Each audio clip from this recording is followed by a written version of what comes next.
Well, we've got a little bit of rough weather tonight, as we've got some downpours and thunderstorms that are lifting northward on the radar. We're going to take a look at that. There's going to be some New Year's Day snows in the land of lake effect and up in northern New England. The rest of the country, for the most part, on the quiet side. But we do have a storm system that late this week will be coming out of the southern plains and heading eastward, and we'll let you know what that's going to do, and we'll take a look at the long range as we always do right here on this New Year's Eve Joe and Joe Weather Show podcast. And of course, you can support the Joe and Joe Weather Show podcast very simply. You can use our affiliate link. If you shop on Amazon, you can find it in the description of this podcast. You can also find it pinned to the top of the chat board. And all you do is go in there, search for your stuff, you buy it.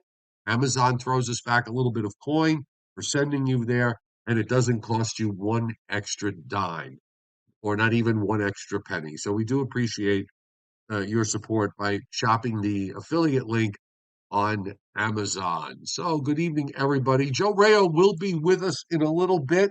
He is going to be live from the German Club tonight.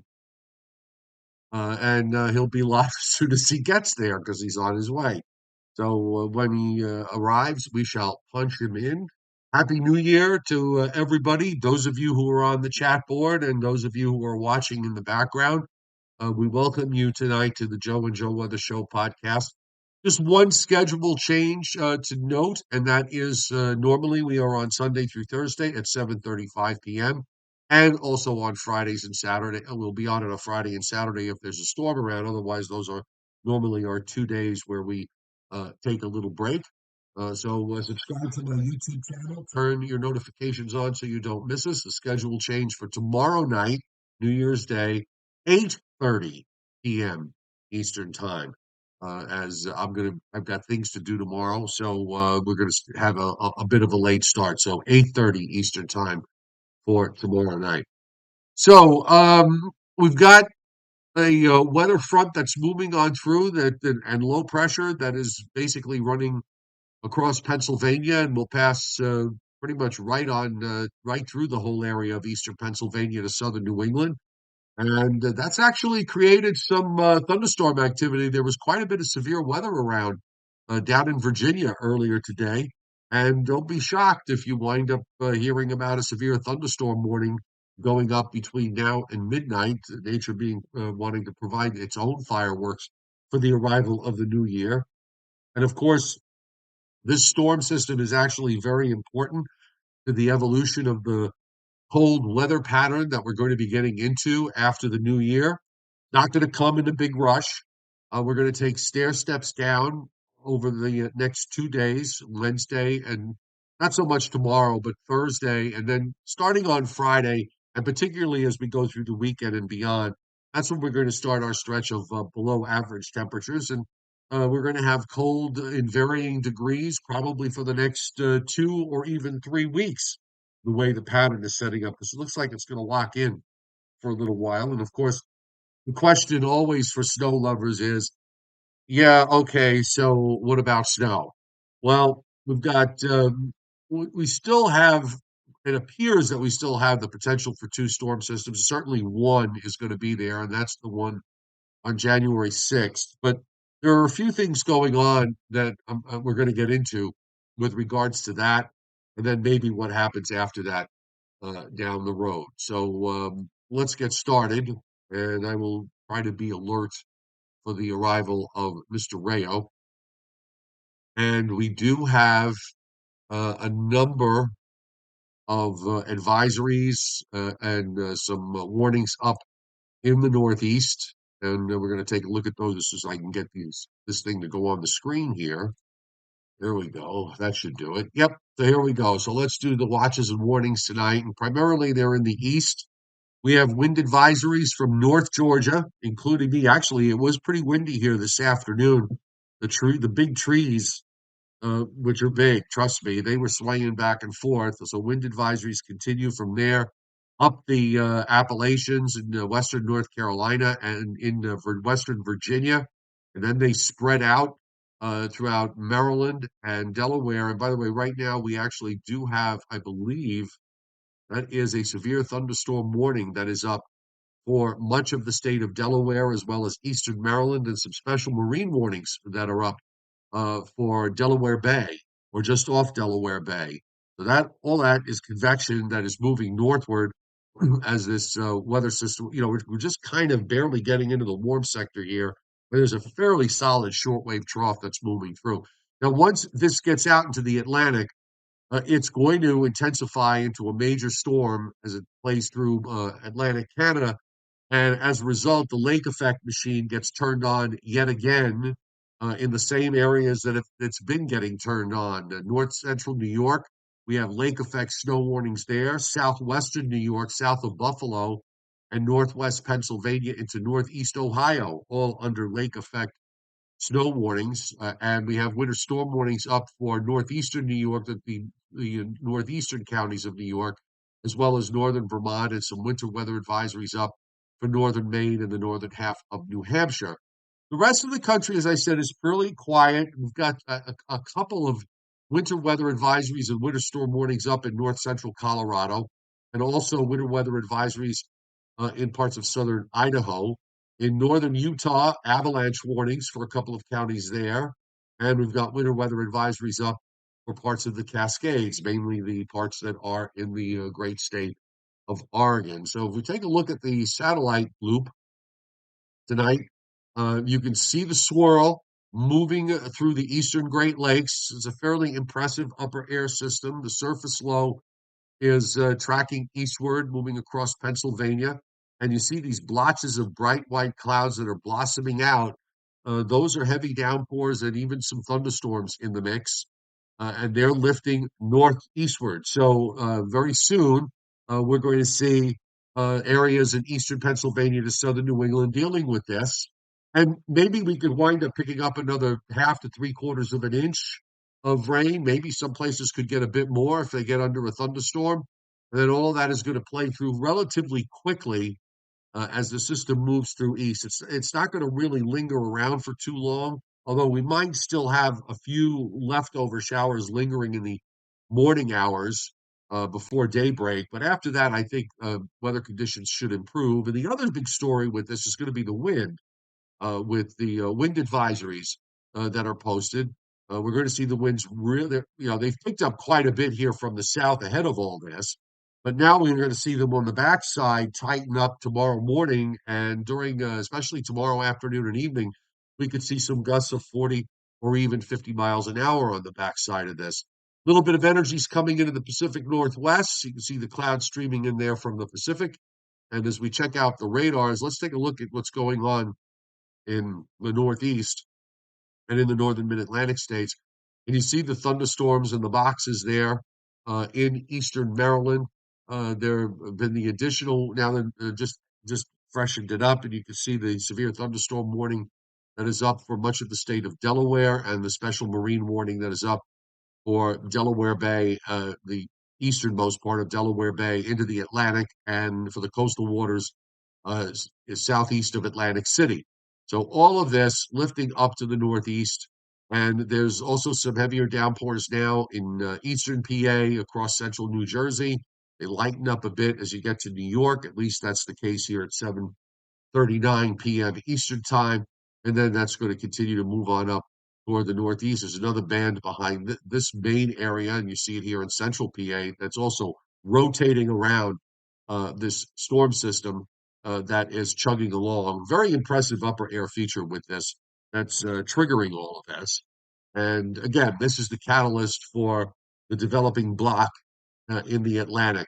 From there, you have to go all the way to the West Coast, where we've got some precipitation moving into Northern California, as well as in Western Oregon and Western Washington State from Pacific Energy that is moving on in. The Storm Prediction Center actually has a marginal risk touching the south shore of Long Island, crossing New Jersey, mainly south of Route 195, and then continuing from there.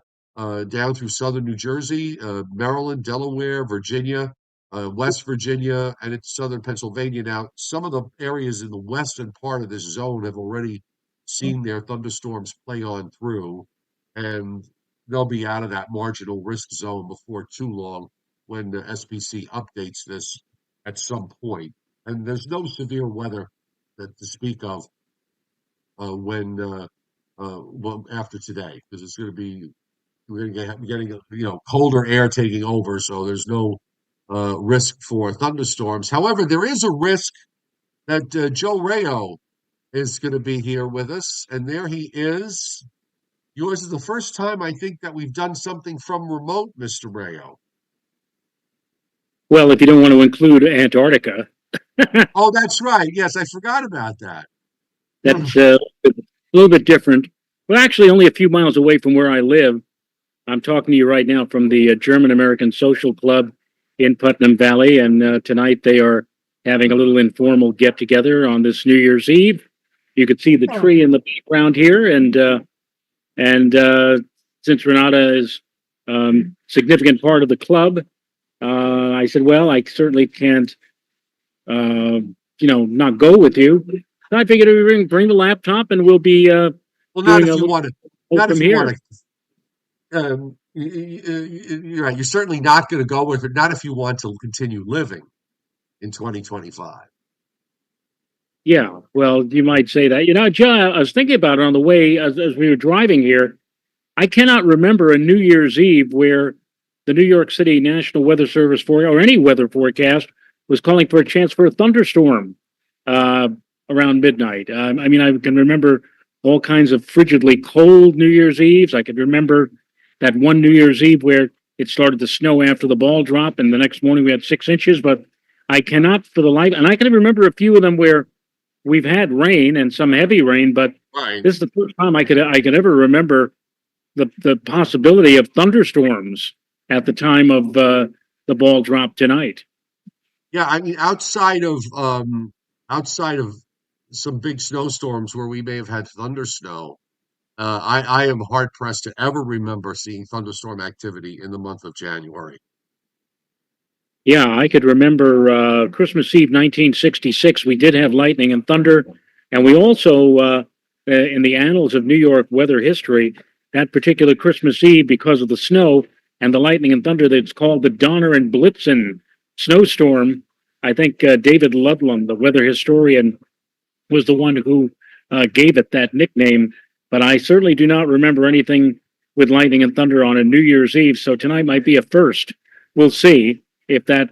And one of the crazy thing, Joe, because of the security issues, anyone who went down to Times Square tonight to watch the ball drop was not permitted to bring an umbrella. This ought to be a real fun night if you are at You Times know, Square I, without an I umbrella. the idea of going someplace where once you're there, you can't leave, right? Right. And you can't. There's no place to go to the bathroom, and that you have to go and stand outside with wearing basically wearing diapers in order to see a ball drop. I'm sorry, not doing it. Yep. Never wanted to do it. Never had any desire to do it. I'm probably getting close to the age where I may have to wear diapers anyway, but I'm not doing to do it on purpose. No, it's no, it's just a big no. Well, they're having all kinds of drops tonight. They're even having a ball drop here in the Hudson Valley and White Plains. They're doing that, but there are other places where they're dropping all sorts of stuff. Uh, Well, pizza and whatever. That's crazy. Atlanta, yeah, Atlanta does the peach drop. They drop a giant peach. Okay. Look, no, seriously, they have a peach drop. They're dropping the giant peach. Yeah, to be honest, the New Year's was never a holiday that I cared for anyway. Well, there's Mrs. Rayo just sort of peeked in. She's trying to collect her after fee. Hi, Mrs. Rayo. Tell, Oh, your hair looks fabulous, by the way. well, gee, thanks. It does. So anyway, Joe, that's how it's going to be. You know, if they're lucky, I don't know if you've got a chance. I did get a brief glimpse of the HRRR and the 3 kilometer NAM and a couple of other short term models before coming here. And it seems to me that maybe if they luck out at the stroke of midnight, the worst of the rains and the most worst of the showers will be just past the New York City area by the midnight hour. It looks like it's going to be like from 10, 11 o'clock up until about midnight when the rains may be heaviest. And then very quickly they'll be pushing out toward the north and east. I would hate to think, though, in all seriousness, this just popped into my head. But what if a severe thunderstorm warning is issued for New York City between now and midnight? I mean, can you imagine being out there if a severe thunderstorm is rolling through and you get like a gust of 40 or 50 miles an hour, among other things? Well, I do Um, know that they posted a wind advisory beginning tomorrow afternoon and running right through most of Thursday. And yes. I see that gradient tighten up quite a bit in the aftermath of this frontal passage tonight. So it's going to be rather windy out there later tomorrow and on into Thursday. But my goodness, all kinds of inclement weather hitting just at the start of the new year 2025. All right, yeah, I'm just gonna finish off with WPC, and I'll bring up the guidance here so we could take a look at what's going to be happening. The precip that you see in the Northeast is mostly front end loaded, so obviously it's going to be what we get tonight, a half to 3/4 of an inch. The lake effect in upstate New York, they've got some 2 inch plus amounts, so it looks like the lake effect areas could wind up with a foot or maybe 2 feet of additional snow. Also, don't want to leave out the mountains of West Virginia, which is another area that has been getting into the lake effect stuff this year, and they have some winter storm warnings up there and or down there, and there the precip totaling up to as much as an inch and a half in liquid, so maybe another foot We to go a to foot the and a half there. how to What's turn a chilly 50-degree room into a. I'm is that sorry, Joe. you? That's all right. This is what happens when you do live remotes. Um, Precip across the Ohio Valley, down through Tennessee, and particularly in places like northern Tennessee and Kentucky.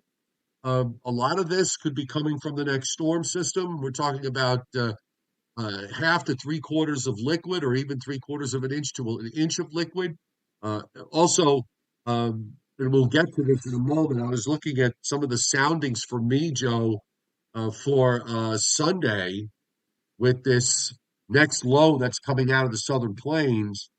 Uh, I may have a very serious freezing rain issue here in the mountains of North Georgia because the temperatures in the 20s, and a lot of the models, the GFS in particular, but even the European has it cold at the low levels and bringing about a half an inch or more of liquid in here while those temperatures are cold. So I am not going to be, that's one thing, snowstorms are one thing, ice storms are quite another.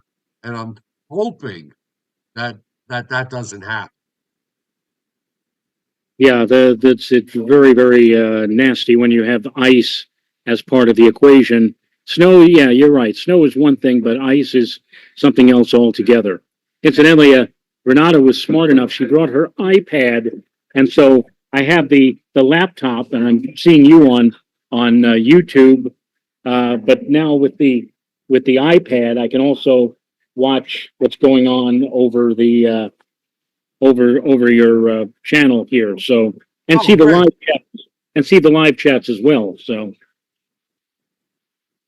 All right. So that's perfect. In the west, looking in Northern California up to the coast of Washington, several to many inches of liquid, and of course, heavy snow in the mountains, heavier precip up in eastern Washington and Oregon, as well as central and northern Idaho, and also into western Wyoming and easternmost Idaho down into northern Utah. So, it's very interesting to me how a lot of times when you hear people, folks are chattering about weather, and they talk about blocking patterns. Oh, we need a block, we need a block, we need a block. and for so many times I've said that, um, yeah, okay, nice to have the block, but you better have the block in the right spot. And you better, be careful what you wish for because you may get it. And in this particular instance, as I'm looking at through the upper airs of a lot of the models, the one thing that seems to be a really common thread here is the blowing up of this storm system in eastern Canada and the very, very strong Atlantic jet that's going to take over under a huge blocking high over Greenland. The problem is that if this block is as big as it's being shown by the models, Joe, it's too strong.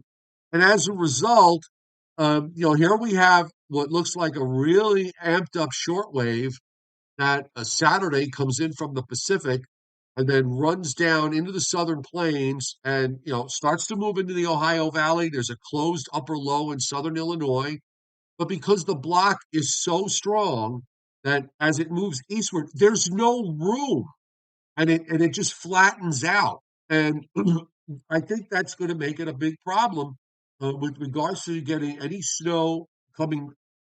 I think you might get snow as far north as, say, Delaware. Maybe you'll get a few flakes in southern New Jersey, but I think it's going to be a really tough sell in this sort of a setup to to bring snows any further north than that.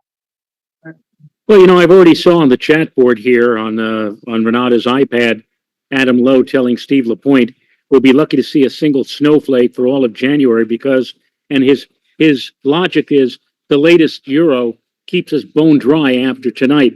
But you know what? I mean, if you're going to make a projection on an entire month based upon one run tonight of the European, then you're really not playing the game correctly. We have said before, and we'll say it again, at least I'll say it again, that we're going to see the models vacillate back and forth over the next coming few days or the next week or two, where, one run is going to suddenly show a massive storm along the mid-Atlantic coast. Oh, and everybody's going to get real excited, and then it will be taken away just as quickly 12 hours later. That's the way the game is going to be played, folks. And sometimes in the wintertime, you don't actually see a major snowstorm coming until 2 or 3 days before the actual event.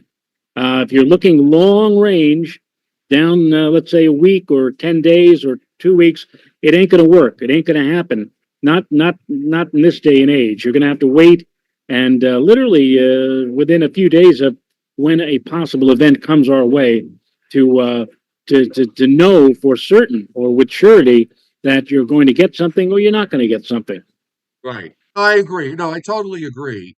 But it doesn't change the premise of what I just laid out, which is the fact that you've got this enormous block offshore, and there's right now, unless it's overdone, which is always possible, it leaves very little wiggle room here for a precip to get north. Now, that being said, we should not neglect the fact that areas across northern Arkansas into Missouri, uh, Kentucky, Tennessee, particularly northern Tennessee, and eventually into North Carolina and Virginia.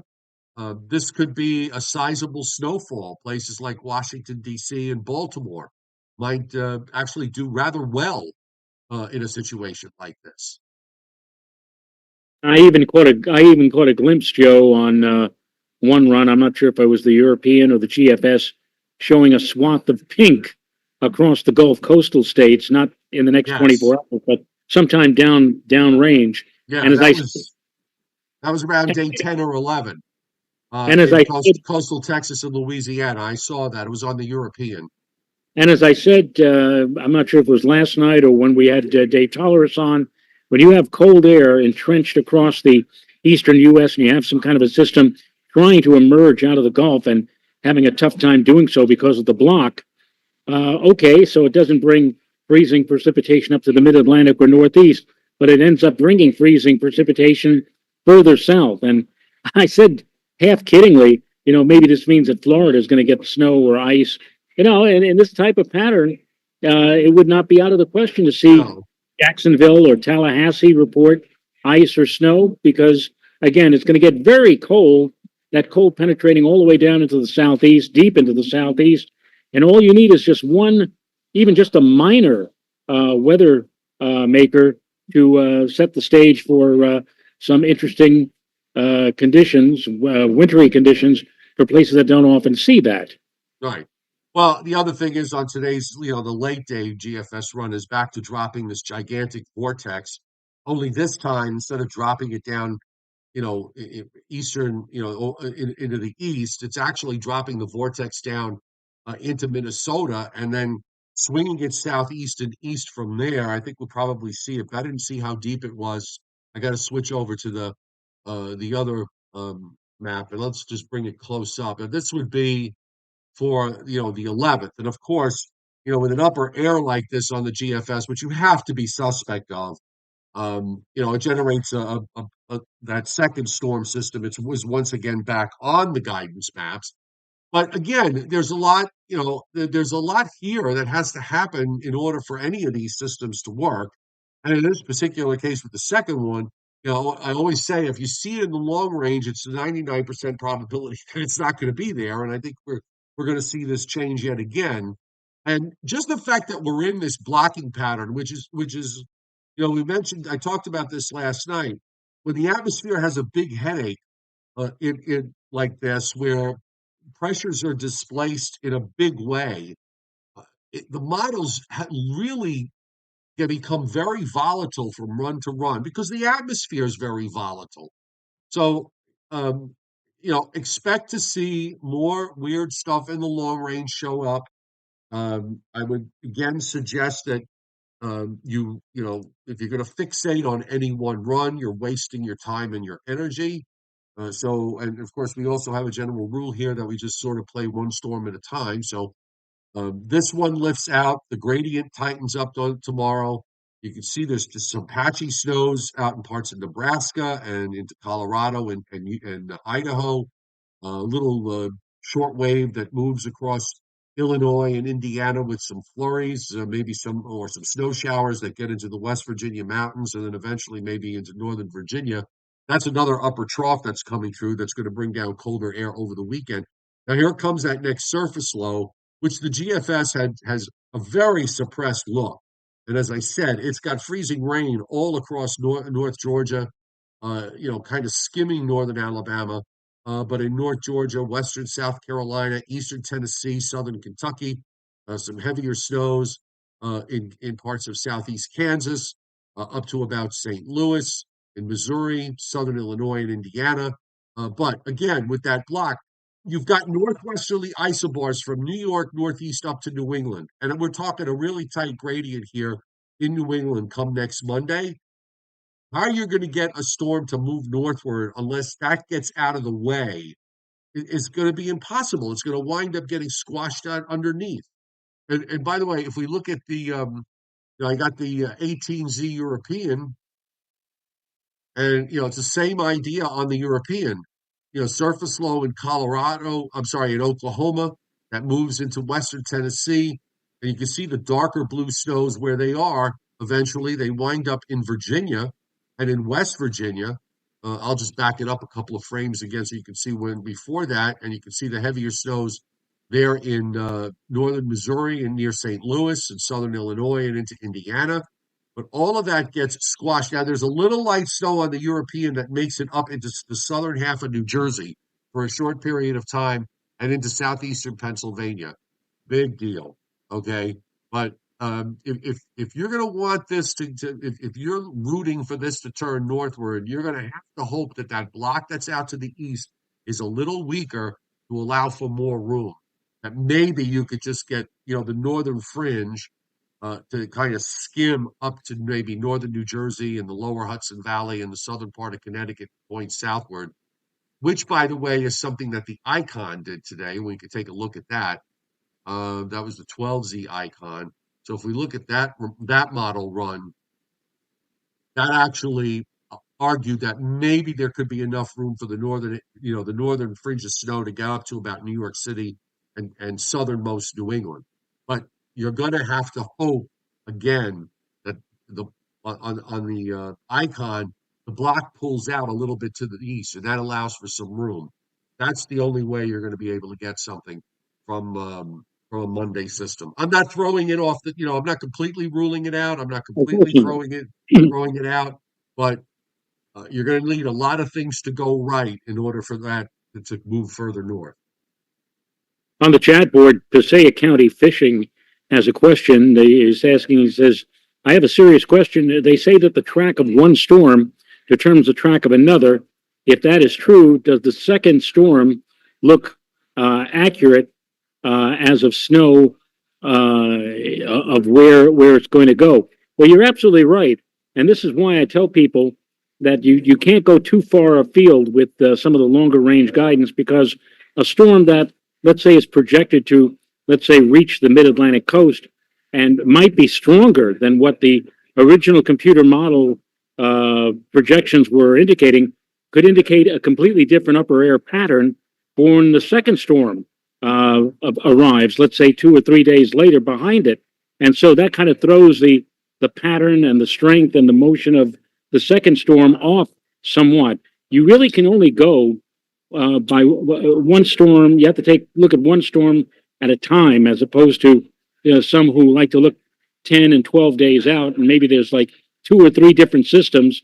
You can't simply go by that, because what one storm may do, and if one storm underperforms or overperforms, that's going to set the stage for the other 2 systems following behind it. And so, yeah, you're absolutely right. This is a situation where you have to, again, play it one at a time, and you really can't put too much emphasis or stress or be so concise on a forecast much beyond 3 or 4 days, because, again, so many things can happen beyond 3 or 4 days. And I guess, again, as I mentioned a few moments ago, sometimes you have a system that sneaks up on you. I remember it was maybe about 4 or 5 years ago. We were talking about really nothing in the upcoming week, and I remember I was here in this room. I was at a Super Bowl party, and I was looking on my phone at some of the maps from Tropical Tidbits, Joe, and I did like a double take. I said, "Wait a minute, where did this come from?" I said, "This looks like something that might bring us some snow in a couple of days." And sure enough, we ended up like 2 days later after the Super Bowl with like 3 to 4 inches of snow. And that was not on the radar at all prior to Super Bowl Sunday. So you see, these things can sneak up on you. And anyone who says that we're not going to get a flake of snow here this entire month of January, you may be right, but I wouldn't put any money down on that, because things can change very quickly, especially in the wintertime with these fast moving systems. The algorithms that these short term models are based on can't follow through with the fast speeds of these systems. And again, sometimes things will change very radically, only in a matter of just a few days. I'll just add to that. I just switched over to I'm going to switch over. I switched over to the Atlantic view because that's going to be the big player here with the blocking that's going on. And you talk about one storm determining the track of another. So here's the one for tonight that's on the screen, sitting in Ohio. And then that low, of course, goes up into eastern Canada. But you'll notice it just sort of spins there in eastern Canada. And actually, there's a little shortwave, and you see it in a little green area. Now, this doesn't show precip type. This shows just how much precip. So it's always green on this particular geographic viewpoint.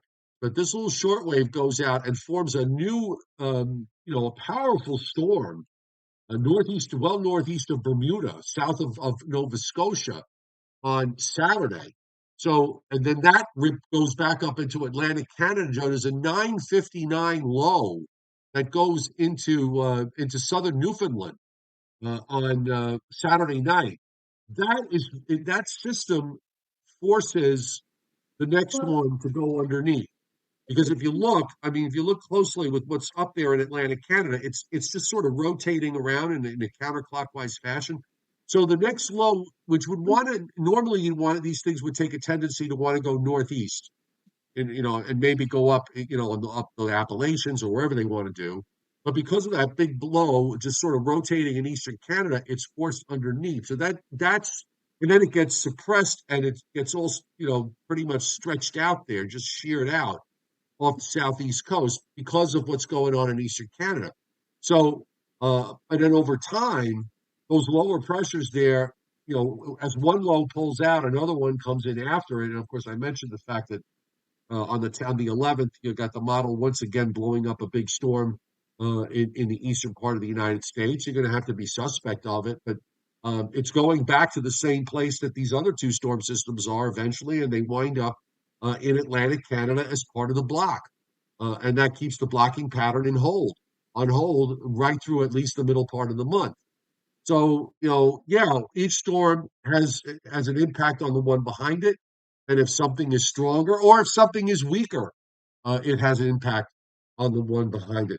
Just want to acknowledge David Fuller, Miss Blue Ocean, and Quiet John. Uh, Joe, all hitting super chat tonight. Thank you very much. Happy New Year. Uh, and thank you for the Happy New Year wishes from you to us and also from us to you. So there you go. There's nothing, the long range is very interesting because, it's been so long that we've seen anything that resembles a sustained cold pattern. And when you look at the ensembles, the one thing that seems to be constant here is the fact that we're going to be locked into this for a while. With the troughing in the east and the ridge in the west, and also a deep trough from the Aleutians down to Hawaii. And even as one pulls out, another one comes right back in to replace it. So we're locked in here. We're going to be locked into this pattern, and certainly through mid-month, and probably a little bit beyond that. Uh, I would think that instead that stretch, that something could happen as far as snow is concerned. But again, you're not going to see specifics. You're never going to see specifics in the long range that are going to resemble reality when you get there. Yes, what I've been doing, Joe, is I've been muting my microphone because they are playing music here, and I don't want that to bleed into your conversation Oh, I'm when not you're hearing the talking. music at all. Well, maybe it's not coming through as clearly as if I had my big microphone with me. But in any case, thank you to all who have hit the tip jar tonight. And Joe, this pattern seems very similar to me. I've been watching the weather as long as you have. This pattern seems very similar to the winter of 72, 73. It was a cold winter, but it was also a pattern where we were getting a lot of those big storms in Atlantic Canada that were steering the jet stream winds to such a degree that a lot of the storms were passing south of New York City and places like Maryland and Delaware, and especially down toward the Carolinas.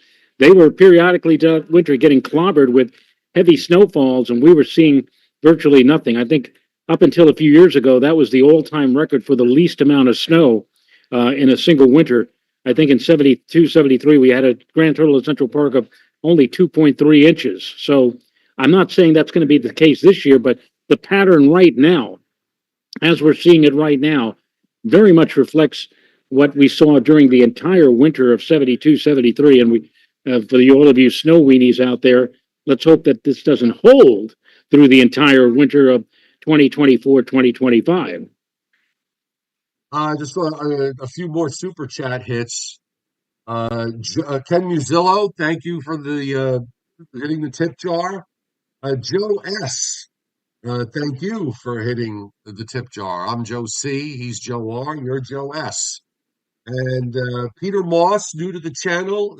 Thank you for the generous super chat hit, and appreciate that you're a new subscriber. And of course, one of our regulars here, Rich Rothmansky, hitting the tip jar tonight. So thanks, Rich. Rich is here every night. He's a wealth of weather information, and he's always very good at the Briller Jeopardy.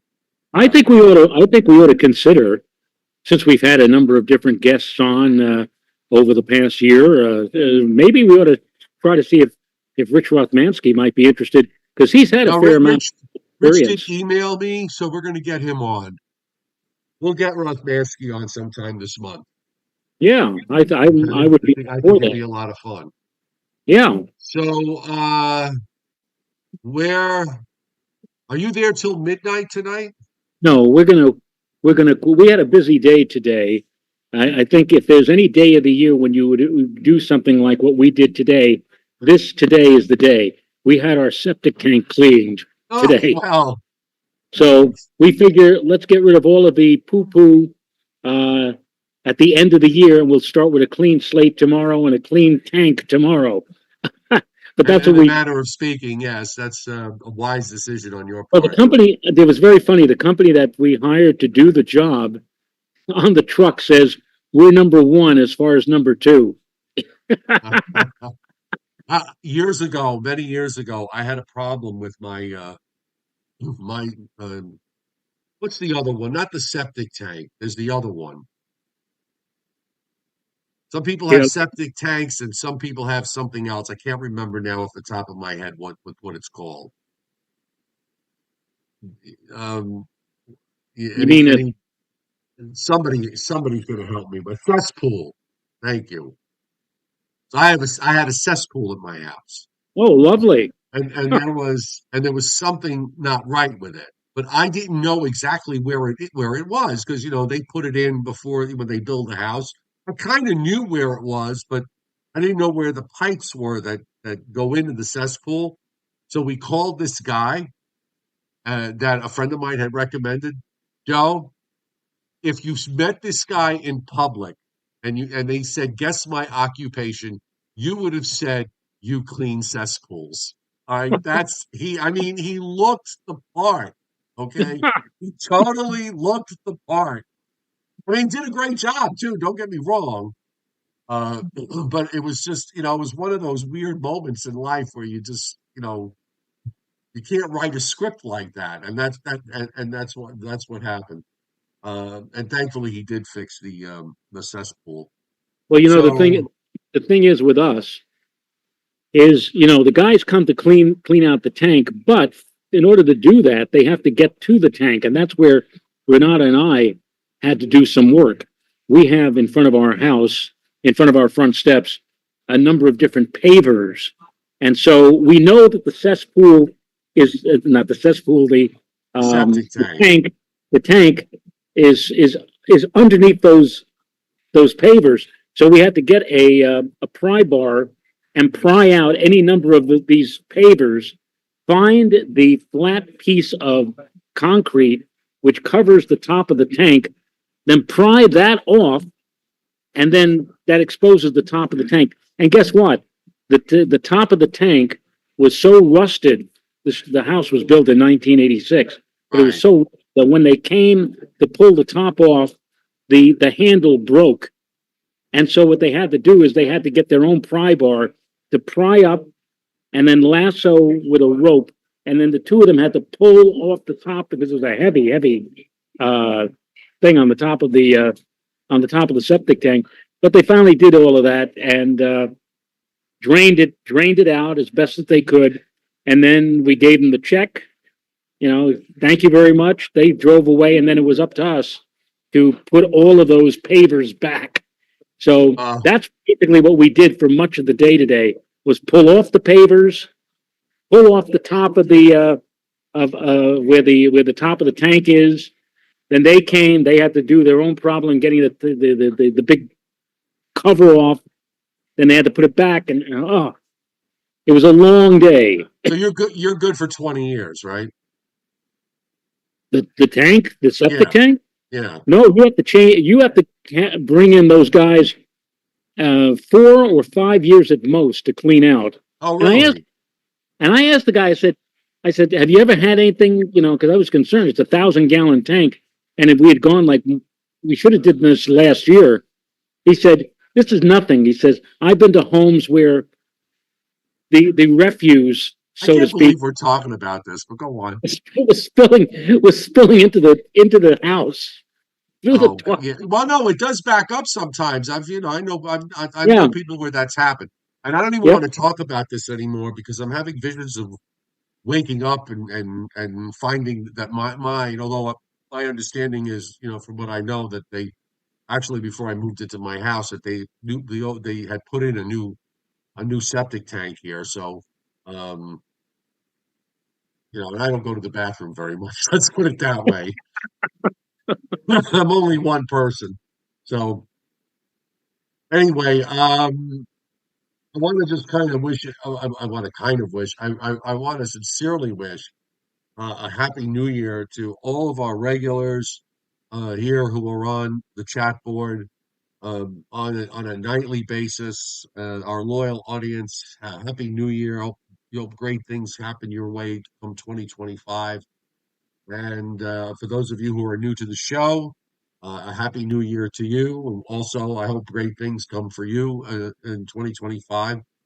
Joe, you don't have the bell, but we got over 100 likes, so we can just go ding a ling a ling a ling, and we're good. Ding, ding, ding, Uh, ding. so we've, we're fine. You and I are like 6 years into this now, 5 years solidly into this. So we've got another year, a year ahead of us. So who knows what that year will bring? But hopefully Well, it'll bring good things. I've said this before. The TV people said basically to us, in spite of all of our experience in this business and all the experience we could have Yeah. brought, continue to bring to the TV audiences, they said, you guys are too old. We thank you very much for your service, but goodbye. And I don't know about you, Joe. That didn't make me feel very happy. But the fact that I know that we can come here every night and we can have the same solid group of people, generally about 200 people each night. The other night we had more than 400, almost 500 people. People know that when a serious weather situation comes up, they know where they can go to get the most accurate and the most basic information about what may be looming on the horizon. And I want to thank you because I know you started this on your own, and then you actually invited me to come on and join you. And that was like 5, 6 years ago, and it's been absolutely great. And I want to thank you for allowing me to share the evening spotlight with you each evening on this Well, I presentation. can't do the Joe and Joe Weather Show without another Joe. Another show. And, you and I go back a long, long ways. Uh, you know, I have said many times, and you have come to accept the fact that you and I are attached at the hip in one form or another. Things that happen to you then happen to me, or things that happen to me then happen to you. Um, I mean, this is to me, you when when the TV stuff ended, for me it was a different feeling because I had always wanted, I had known I wanted to do something like this and had already started putting that concept together since 2014. So, that was the extra push that I needed to just get away from the aggravation and the stress of the corporate TV world. And you know, it was the best thing that could have happened to me because, um, it's our show. We do what we want, when we want, how long we want to do it. We talk about all sorts of things that we would never be able to have talked about in corporate TV. We do stuff weather-wise that okay, some people are sort of doing it now, but they've got a 2 minute limit or a 3 minute limit. I mean, we go, the other night we went an hour and a half. There's no end to how long you and I can babble. So to me, it's just been a lot of fun, and it's going to continue to be a lot of fun. And I'm glad that we're here at this point of our lives because we don't have to answer to anybody but each other. Well, you said it would be a blast when we got together. Oh, hello there. Yes, Oh, get something to eat. well, I can't because I'm in the middle of doing the show right now. I see, I'm sorry. Get off my camera! Get out of my shot! You And better check to make sure he's not union, by the way. I said just last night, I posted a T-shirt that said, "Don't let me use my radio voice." And I Yep. said, and the comment with that was, that I was very, very, very lucky to be in radio. Out of my 41 years in broadcasting, the first 17 were basically on radio. And I had a chance to work with some of the big names of radio, Dan Ingram, Bob Grant, Barry Farber, Bruce Williams. That was when we had personality radio. And today, I couldn't do radio today. And I'll tell you why, because when you listen to a weather forecast and when a radio station that says we have our meteorologist here, it's really nothing more than a talking head. Really. There's no personality. He does the forecast and he's gone. It's basically what they tell him is do what you have to do and get off so we can cram another couple of commercials in and try to make a few extra bucks. It wasn't like that back in the 70s and 80s where you could actually converse with the morning jock or the newscaster for more than a few minutes. Can't do that anymore. And so I'm glad that I was able to do that at a time when it was fun.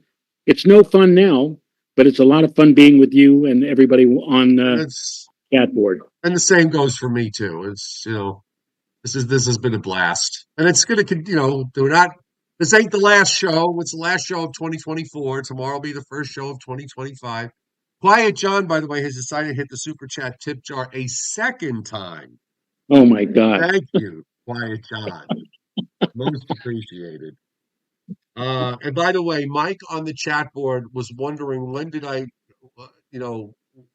grow this? He just noticed that I have a goatee.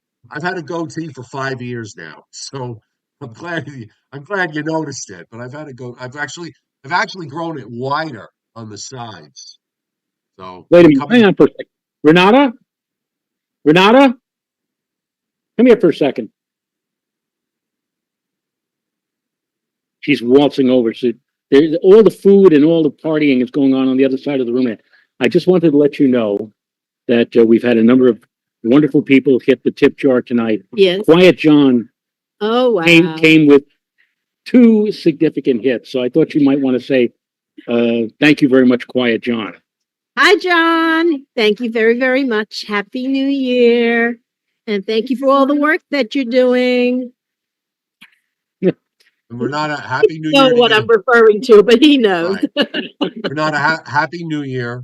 We're going to end the show now so Joe can go and enjoy himself with you. Happy birthday, by the way. You had a birthday the other day. Happy birthday. Yep. It was last Friday. Yep. So, and many, many more. And tomorrow night show is 8:30 still? Tomorrow night, everybody, it's 8:30. Okay, so 8:30 start time right here on YouTube.